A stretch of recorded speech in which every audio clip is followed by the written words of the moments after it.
Hello students, lesson 13 अधिकार पढ़ रहे थे। तो आज उसे लेसन को आगे कंटिन्यू करेंगे, जिसमें हम देखेंगे अधिकारों को संरक्षण देने वाली संस्थाएं। तो जो अधिकारों के जो संरक्षण देने वाली संस्थाएं वो किस तरीके से कार्य करती है, किस तरीके से हमारे अधिकारों के संरक्षण करती है, हमारी उसकी देख रेख करती है, हमें जब आवश्यकता होती है तो उन आवश्यकताओं को कैसे पूरा करती है, और अपने अधिकारों को जानने और समझने की किस तरीके से आवश्यकता होती है, इसके बारे में हम देखेंगे। तो चलिए बुक की ओर आगे बढ़ते हैं और समझने की कोशिश करते हैं। लोगों को अधिकार प्रदान करने के लिए सिर्फ कानूनी प्रावधान कर देने से ही यह सुनिश्चित नहीं होता कि अधिकार सही ढंग से लागू हो रहे हैं। लोगों को जो अधिकार दिए गए हैं उन अधिकारों से संबंधित कहा गया है कि सिर्फ अगर मनुष्य को उन कानूनी तौर से जो सुविधाएं दी गई हैं, जो उन्हें उनके अधिकार जो उनको प्रदान किए गए हैं, बस उन्हें सुनिश्चित या सही तरीके कर देने से ही केवल वो अधिकार सही ढंग से लागू नहीं होता है, बल्कि उसे उन अधिकारों को प्रदान करने के लिए कई तरीके से सिस्टमिक तरीके होते हैं, उन्हें प्रदान करना होता है। इसे किस तरीके से लागू होना होता है ये देखते हैं आगे। तो यहाँ क्या कहा गया है कि सुनिश्चित नहीं होता है। कानूनों को सिर्फ उनको सुविधाएं दे देने से वह सुनिश्चित नहीं होता है, बल्कि क्या है कि अधिकारों को सही ढंग से लागू हो रहे हैं। जो अधिकार दिए गए हैं वो सही तरीके से लागू होना भी बहुत ज़रूरी है। अधिकार सही रूप में लागू करने के लिए यह ज़रूरी है कि कुछ ऐसे संस्थाएं हों जो अधिकारों का संरक्षण करें। संरक्षण मतलब उनको सुरक्षा प्रदान करना। तो जो अधिकार मनुष्य को जो दिए गए हैं वह सही रूप से लागू करने के लिए ये जरूरी है कि उसकी एक क्या है संस्थान हो या संस्था हो, उन अधिकारों से लेकर के उनकी सुरक्षा को देख रेख कर सके, या उनको जब भी आवश्यकता हो तब उस आवश्यकता को उनको सही मार्गदर्शन दिखा सके। ऐसी संस्थाओं को लगातार यह देखना होता है कि अधिकार सही ढंग से लागू हो रहे हैं। तो जो ऐसे संस्थाएं जो क्या है अधिकारों जो दी गई हैं उस अधिकार की जो संस्था बनेगी, उस संस्थाएं लगातार उनकी लगातार देख रेख होता है और उसे सही ढंग से लागू हो रहे हैं नहीं हो रहे हैं इसके बारे में भी वो या उस अधिकारों से संबंधित उपयोग सही तरीके से हो रहे हैं नहीं, इसके बारे में भी वो देख रेख करते हैं। ऐसी संस्थाएं केंद्रीय व राज्य दोनों स्तर पर होती हैं। जो क्या है अधिकारों के संरक्षण के लिए जो बनी होती हैं वो संस्थाएं क्या है केंद्र में भी होती हैं और राज्य दोनों स्तर पर पाई जाती हैं। जैसे मानव अधिकार आयोग, बाल अधिकार आयोग, महिला अधिकार आयोग। जो यहाँ अधिकारों के बारे में बताया गया है, जो जैसे कि है एग्जाम्पल के तौर पे कि अगर मनुष्य के अधिकारों से संबंधित आयोग और बाल बच्चों से संबंधित जो 14 साल से छोटे उम्र के बच्चे होते हैं उन अधिकारों को लेकर के आयोग बने होते हैं, और महिलाओं से संबंधित जो भी उनके अधिकार हैं उन अधिकारों से संबंधित आयोग आदि होते हैं। अब हम अधिकारों को संरक्षण देने वाले कुछ संस्थाओं का अध्ययन करेंगे जो अधिकारों से दिए गए हैं, उसके बारे में हम देखेंगे। तो यहाँ पे न्यायालय के बारे में देखेंगे। हम पिछले कक्षाओं में न्यायालय के बारे में पढ़ चुके हैं। हम यह जानते हैं कि न्यायालय केवल न्याय नहीं करते बल्कि ये संविधान के संरक्षण भी है। जो ये सब आप लोगों ने क्लास 8 में भी पढ़ा है कि किस तरीके से जो न्यायालय है वो किस तरीके से हमारी आवश्यकता, हमारी जब जो भी हमारे साथ जो गलत होता है तो उसके खिलाफ हम किस तरीके से न्यायालय में जा कर के न्याय प्राप्त कर सकते हैं। तो न्यायालय केवल न्याय नहीं करते बल्कि क्या है वो संविधान जो नियम बने गए हैं, जिसमें हम लोगों ने संविधान के बारे में पढ़ चुका, पिछले चैप्टर में भी कुछ जानकारी हमने ली है। तो उन जानकारी के तहत कि जो संविधान है जो बने गए हैं हम सभी के लिए, तो उस संविधानों का संरक्षण भी बहुत ज़रूरी है। यदि कोई सरकार या व्यक्ति हमारे किसी अन्य कानूनी अधिकारों का उल्लंघन करता है, यदि कोई भी सरकार या फिर कोई व्यक्ति अगर हमारे किसी अन्य कानूनों या जो हमारे अधिकार दिए गए हैं उन अधिकारों का क्या करता है उल्लंघन करता है, मतलब उसको तोड़ता है, तो क्या कर सकते हैं, तो हम उनके खिलाफ न्यायालय में जा सकते हैं। अगर वो परेशान करता है या गलत करता है या तोड़ने की कोशिश करता है तो हम क्या है उसके खिलाफ न्यायालय में जा सकते हैं। अधिकारों के उल्लंघन कि ऐसे मामले चाहे पर्यावरण, शिक्षा या हमारे जीवन के किसी भी क्षेत्र में जुड़े हों, ये अधिकार हमारे चाहे जो भी अधिकार जो दिए गए हैं हमें, उन अनेक अधिकारों का अगर उल्लंघन करता है तो ऐसे मामले में चाहे वो क्या हो, पर्यावरण की दृष्टि से हो, शिक्षा हो या फिर हमारे अपने जीवन, स्वयं के जीवन से जुड़ी हुई क्रिया किसी क्षेत्र से जुड़ा हो, हमारे संविधान में दिए गए मौलिक अधिकार के विषय में यह विशेष प्रावधान है। मतलब क्या है, सुविधाएं दी गई हैं कि यदि किसी व्यक्ति के मौलिक अधिकारों का उल्लंघन होता है तो वह व्यक्ति सीधे भारत के सर्वोच्च न्यायालय या संबंधित राज्य के उच्च न्यायालय में मुकदमा दायर कर सकता है। अगर कोई भी व्यक्ति किसी व्यक्ति के क्या है मौलिक अधिकारों का क्या करता है, उल्लंघन करता है, तो ऐसी स्थिति में वह व्यक्ति सीधे कहाँ पे जा सकता है, भारत के सर्वोच्च न्यायालय में या फिर संबंधित वो राज्य के, जिस तरीके से हमने जो संस्थाएं पढ़ी है, अधिकारों से संरक्षण की जो संस्थाएं पढ़ी वो केंद्र और राज्य दोनों स्तरों पर होती है। तो यहाँ पे वो चाहे तो क्या है, भारत के सीधे सर्वोच्च न्यायालय पे भी जा सकता है या फिर संबंधित राज्य के क्या है उच्च न्यायालय में क्या कर सकता है, मुकदमा दायर कर सकता है उससे संबंधित, जो भी उसके साथ गलत हो रहे हैं उससे संबंधित। न्यायालय के अलावा कई अन्य संस्थाएं या आयोग भी हमारे अधिकारों के संरक्षण के रूप में कार्य कर रहे हैं। न्यायालय के अलावा जैसे कि यहाँ पे हम लोग सर्वोच्च न्यायालय भी मदद कर सकती है हमारे, और उच्च न्यायालय में भी हम उससे संबंधित मुकदमा दायर कर सकते हैं। तो इसके अलावा कहा गया है न्यायालय के अलावा कई अन्य संस्थाएं भी हैं, और भी अन्य संस्थाएं हैं या फिर आयोग भी हैं जो कि क्या करती हैं, हमारे अधिकारों को उसको संरक्षण की दृष्टि से सुरक्षा करने के रूप में क्या कर रही हैं, कार्य कर रही हैं। अब हम आगे देखेंगे मानव अधिकार आयोग। देखते हैं मानव अधिकार आयोग से संबंधित हमें क्या क्या जानकारी प्राप्त होती है। मानव अधिकार आयोग कब हुआ है, 10 दिसंबर सन 1948 को संयुक्त राष्ट्र संघ की महासभा में मानव अधिकार के सार्वजनिक घोषणा पत्र को अंगीकृत किया गया। ये 10 दिसंबर सन कितना 1948 में, जो कि संयुक्त राष्ट्र संघ की महासभा हुई थी, उस सभा में मानव अधिकार से संबंधित सार्वजनिक मतलब सभी के सामने क्या किया गया, घोषणा पत्र अंगीकृत मतलब उसे ग्रहण करना या फिर स्वीकार किया गया, जो कि 10 दिसंबर कब है, सन 1948 को। ये आप सभी याद रखेंगे, जो कि मानव अधिकार आयोग की घोषणा की गई थी। इसलिए प्रतिवर्ष 10 दिसंबर को मानव अधिकार दिवस मनाया जाता है। ये 10 दिसंबर को प्रत्येक वर्ष क्या है, 10 दिसंबर को मानव अधिकार दिवस मनाया जाता है। मानव अधिकारों में मान्यता है कि आंतरिक दृष्टिकोण से सभी मनुष्य कैसे हैं, समान हैं। आंतरिक दृष्टिकोण से देखा जाए तो मनुष्य क्या है, सभी क्या है, एक जैसे हैं या समान हैं, और कोई भी व्यक्ति दूसरों का नौकर होने के लिए पैदा नहीं हुआ है।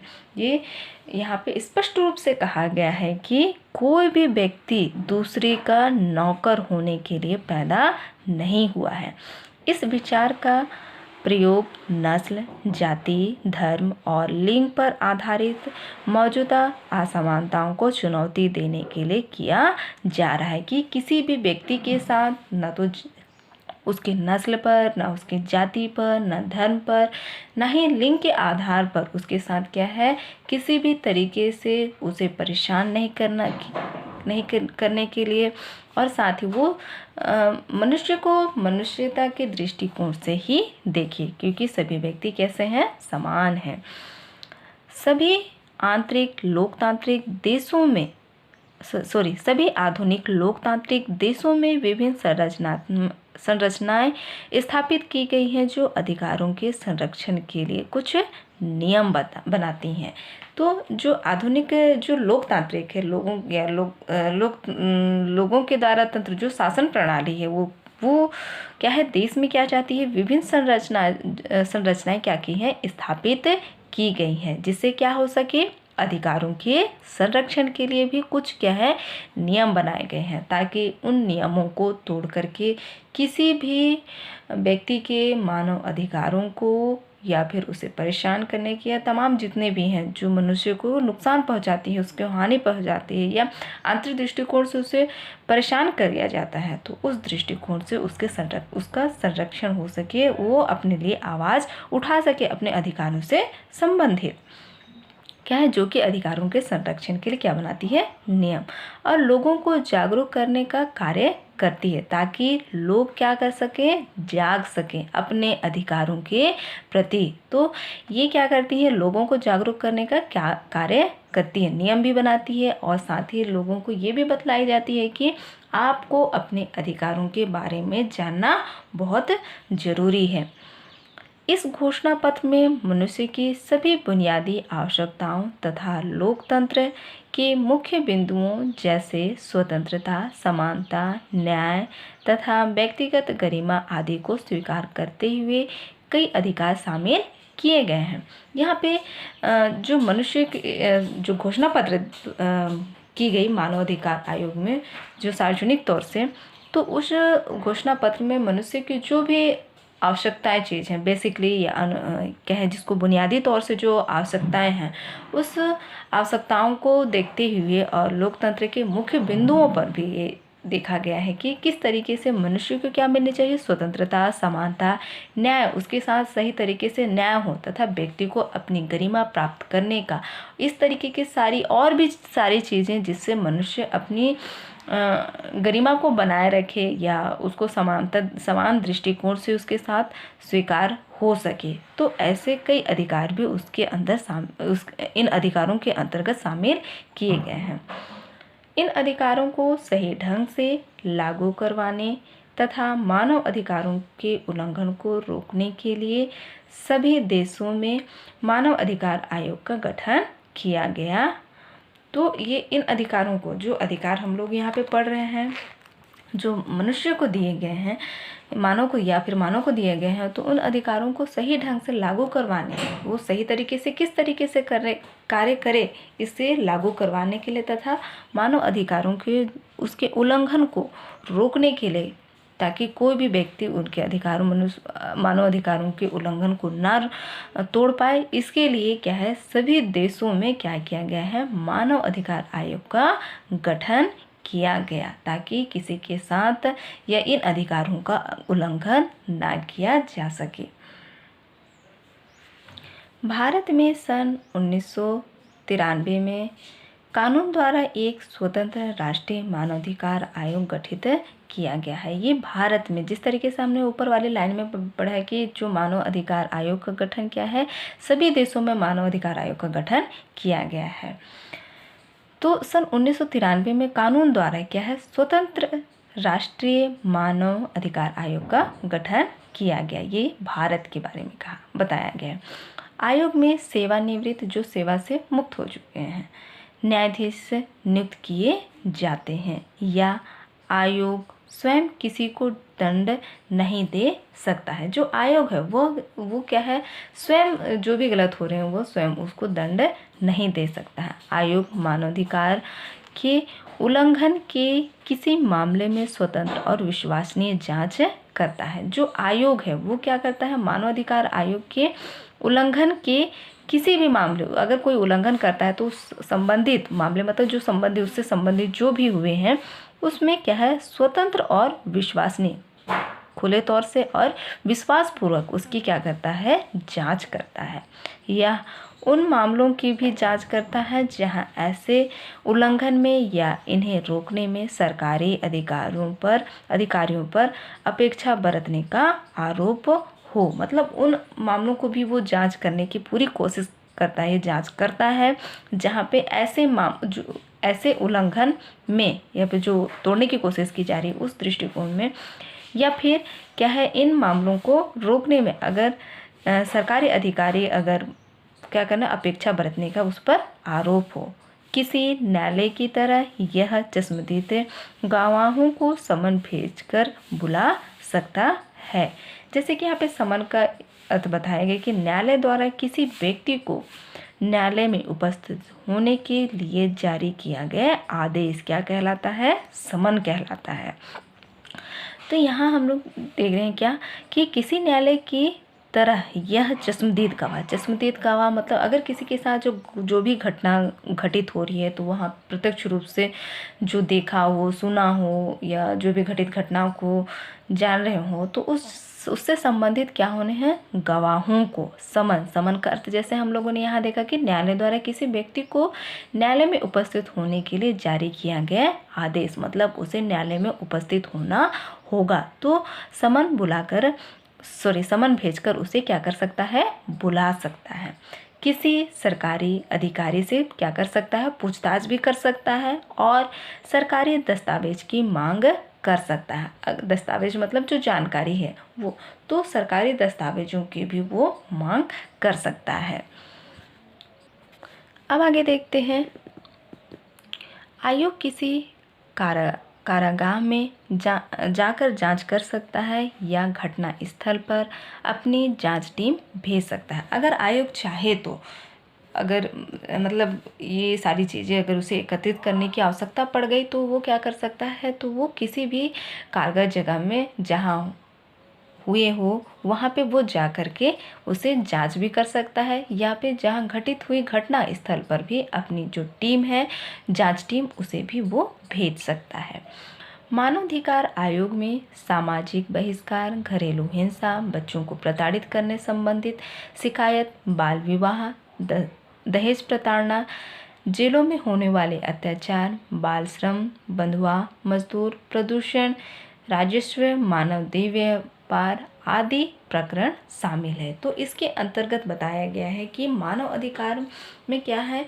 जो सामाजिक बहिष्कार मतलब त्याग, घरेलू हिंसा मतलब जो घरेलू तौर से उनके साथ प्रताड़ित किया जा रहा हो या परेशान किया जा रहा हो, बच्चों को प्रताड़ित संबंधित जो भी शिकायतें हों, बाल विवाह जो बचपन में शादी कर दी जाती है या जबरन शादी कर दी जाती है, ऐसे मामले है ना जो छोटे बच्चों के साथ उससे संबंधित, और क्या है? दहेज प्रताड़ना, दहेज के लिए अगर किसी बहू बेटी को परेशान किया जा रहा हो उससे संबंधित, या फिर जेल में होने वाले जो भी अत्याचार उससे संबंधित, बाल श्रम छोटे बच्चों को श्रम मतलब शारीरिक तौर से उन्हें काम करवाया जाना, और बंधुआ मजदूर जो क्या है उन्हें अपने यहाँ रख करके उन्हें जबरन उन पर क्या है काम करवाए जाने, ऐसे संबंधित, और प्रदूषण जो कि पर्यावरण से संबंधित है, और राजस्व से जो भी संबंधित मामले हैं उससे, और मानवदेह व्यापार से भी संबंधित प्रकरण इसमें क्या है? शामिल हैं। अब आगे देखते हैं, पूरे देश के लिए राष्ट्रीय कानून आयोग की तरह प्रत्येक राज्य में राज्य मानवाधिकार आयोग का गठन किया जाता है। तो पूरे देश के लिए क्या है? राष्ट्रीय मानव अधिकार आयोग की तरह ही क्या है? प्रत्येक राज्य में कहा गया, जैसे तो ये देश में है लागू ही, लेकिन कहा गया है प्रत्येक राज्य में क्या है? राज्य मानव अधिकार आयोग का गठन किया जाता है। इसमें राज्य की एक समिति द्वारा नियुक्त की जाती है। तो ये जो बनी होती है मानवाधिकार, जो राज्य मानवाधिकार आयोग, वो राज्य की एक समिति द्वारा क्या की जाती है? नियुक्त की जाती है, और यह समिति मुख्यमंत्री की अध्यक्षता में कार्य करती है। मुख्यमंत्री की मतलब उनकी देखरेख में, उनकी अगुवाई में वो कार्य की जाती है। आयोग में एक अध्यक्ष और क्या होते हैं? 7 सदस्य होते हैं। इस आयोग में जो समिति बनती है उस समिति में क्या है? एक अध्यक्ष होते हैं और साथ ही 7 सदस्य होते हैं। इनका कार्यकाल कितने वर्ष का है? 5 वर्ष का होता है। बच्चों आप लोग ध्यान दीजिएगा क्योंकि ये बहुत इंपॉर्टेंट चीज़ है जो हम सबसे इस जो भी मानवाधिकार जो हमको प्रदान की गई है उससे संबंधित ये जानकारी है। तो आगे देखते हैं, राज्य मानव अधिकार आयोग अपने राज्य में होने वाले मानव अधिकारों के उल्लंघन को रोकने की कोशिश करता है। तो ये जो बनी गई है समितियां जो नियुक्त की जाती है जिसमें एक अध्यक्ष और कितने होते हैं? 7 सदस्य होते हैं। इनका कार्यकाल कितने वर्ष का होता है? 5 वर्ष का होता है। इनकी क्या है? राज्य की एक समिति द्वारा नियुक्त की जाती है और इस समिति के अध्यक्ष मुख्यमंत्री की अध्यक्षता में ही कार्य करती है। उनकी देखरेख में, उनकी अगुवाई में, उसकी दिशा निर्देश जो होती है उनकी, उसी दिशा निर्देश में वो कार्य करती है। जो राज्य मानव अधिकार आयोग जो कि अपने राज्य में होने वाले जो भी मानव अधिकारों से संबंधित उल्लंघन को क्या करने की कोशिश करती है, उन्हें रोकने की कोशिश करती है, गलत करने से उन्हें रोकने की कोशिश करती है। अब आगे देखते हैं छत्तीसगढ़ राज्य मानव अधिकार आयोग में 10 दिसंबर सन 2014 तक 1121 प्रकरण दर्ज थे, जिसमें से 1090 लोगों को क्या मिला, न्याय मिला। किसकी मदद से? छत्तीसगढ़ राज्य मानवाधिकार आयोग में बताया गया है। 730 मामलों पर अभी विवेचना की जा रही है मतलब उसकी संबंधित जांच पड़ताल की जा रही है, जानकारी की और साथ ही जो जांच टीम है उसके द्वारा भी खोज पड़ताल की जा रही है, जो कि इसके अंतर्गत जो भी प्रक्रियाएं होती हैं वो की जा रही हैं। इस आयोग के कार्य का एक उदाहरण देखते हैं। केंद्रीय जेल बिलासपुर में आजीवन कारावास की सजा काट रहे मनोज सिंह हर्निया की बीमारी से पीड़ित थे, लेकिन गार्ड उपलब्ध न होने की वजह से इनका इलाज नहीं किया जा रहा था। इस पर बंदी ने आयोग में शिकायत की। इस पर आयोग में संज्ञान लिया गया। इसके चलते जेल अधीक्षक बिलासपुर द्वारा मनोज सिंह को रायपुर मेडिकल कॉलेज में भर्ती कराकर चिकित्सीय लाभ दिया गया। यहाँ पे एक छोटी सी जो केंद्रीय जेल बिलासपुर की जो आजीवन अपनी पूरी जीवन वो क्या है काराकास में अपना जीवन काट रहे हैं, जो कि एक पीड़ित है। तो वहाँ कोई गार्ड उपलब्ध ना होने की वजह से उनका कोई इलाज नहीं हो पा रहा था। तो उस बंदी ने क्या किया कि वो आयोग में जाकर के इसकी शिकायत की और इस पर आयोग में क्या किया गया, संज्ञान किया गया। संज्ञान मतलब क्या होता है, जानकारी वो लिया गया। इससे क्या हुआ कि जो जेल अधीक्षक बिलासपुर द्वारा क्या हुआ कि मनोज सिंह को मेडिकल कॉलेज में भर्ती करा करके उसे जो भी चिकित्सीय लाभ थे उसकी स्वच्छता के लिए वहाँ पे सारी सुविधाएं उन्हें दी गई। अब आगे देखेंगे सूचना का अधिकार आयोग। मालती भिलाई के पास एक बस्ती में रहती थी। वह कई महीनों से अपना राशन कार्ड बनवाने की कोशिश कर रही थी। उसने चौथी बार अपना फॉर्म भरवा के विकासखंड कार्यालय में जमा किया।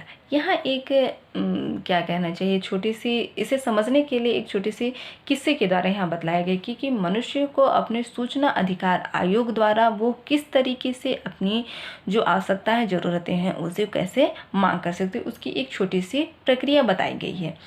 तो आप लोग ध्यान से इसे सुनिए, समझिए, ताकि आप लोगों को समझ में आएगा कि किस तरीके से सूचना का अधिकार आयोग की मदद से हम अपने जो भी चीज़ें गलत हो रही है उसकी हम मांग कर सकते हैं या जानकारी प्राप्त कर सकते हैं। साथ ही साथ तो यहाँ हमने उसमें क्या है, चौथी बार अपना फॉर्म भरवा के विकासखंड कार्यालय में जमा किया। कुछ दिन बाद जब वह विकासखंड कार्यालय में अपना राशन कार्ड लेने गई तो संबंधित अधिकारी ने कहा कि आपका आवेदन पत्र प्राप्त नहीं हुआ है। मालती ने अपने आवेदन की पावती दिखाई तो अधिकारी ने कहा कि उसे उनका आवेदन ढूंढना पड़ेगा। तो यहाँ एक छोटी सी जो किस्से हैं उसके माध्यम से बताने की कोशिश की है कि मालती एक क्या है, भिलाई जैसे जगह में रहने वाली एक बस्ती में रहने वाली है, जो कई महीने से किस लिए राशन कार्ड बनवाने की वो क्या कर रही थी, कोशिश कर रही थी। तो उसने कितनी बार, चौथी बार अपना फॉर्म भरवा करके विकासखंड कार्यालय में उसे क्या किया था, जमा किया।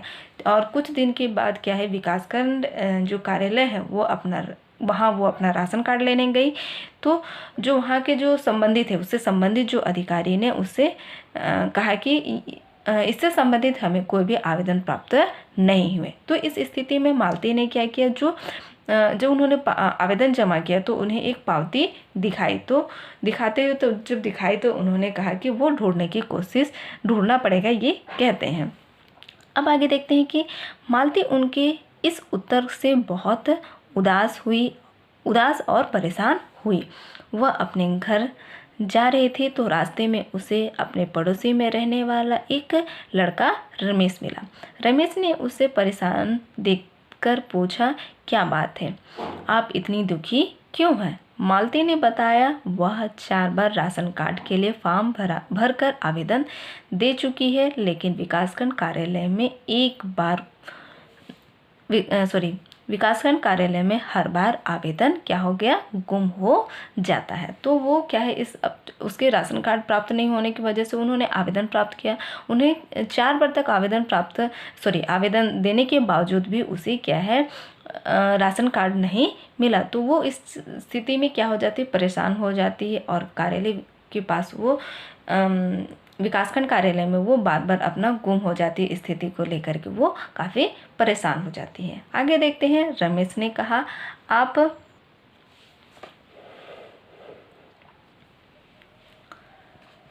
जन सूचना अधिकार के अंतर्गत अपने आवेदन के विषय में जानकारी क्यों नहीं मांगती। तो यहाँ पे उस लड़के ने उसे क्या है, सलाह दी है कि आप इससे संबंधित क्या है, जन सूचना अधिकार जो लोगों के लिए सूचना प्राप्त करने से संबंधित अधिकार दिए गए हैं। तो इससे संबंधित वो उन्हें सलाह देते हैं कि वहाँ पे जाकर के आवेदन इस विषय में आप जानकारी क्यों नहीं मांगती।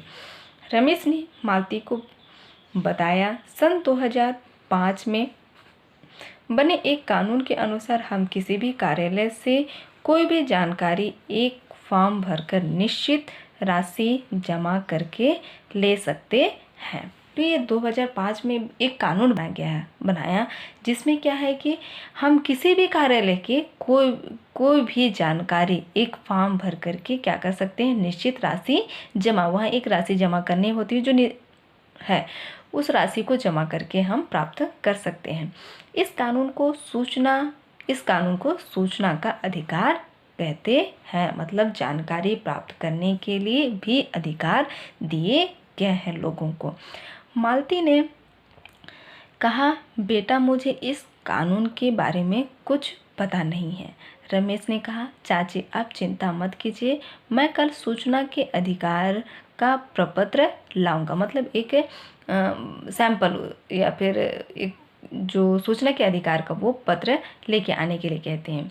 उसे भरकर हम अपने राशन कार्ड के विषय में विकासखंड कार्यालय से जानकारी मांगेंगे।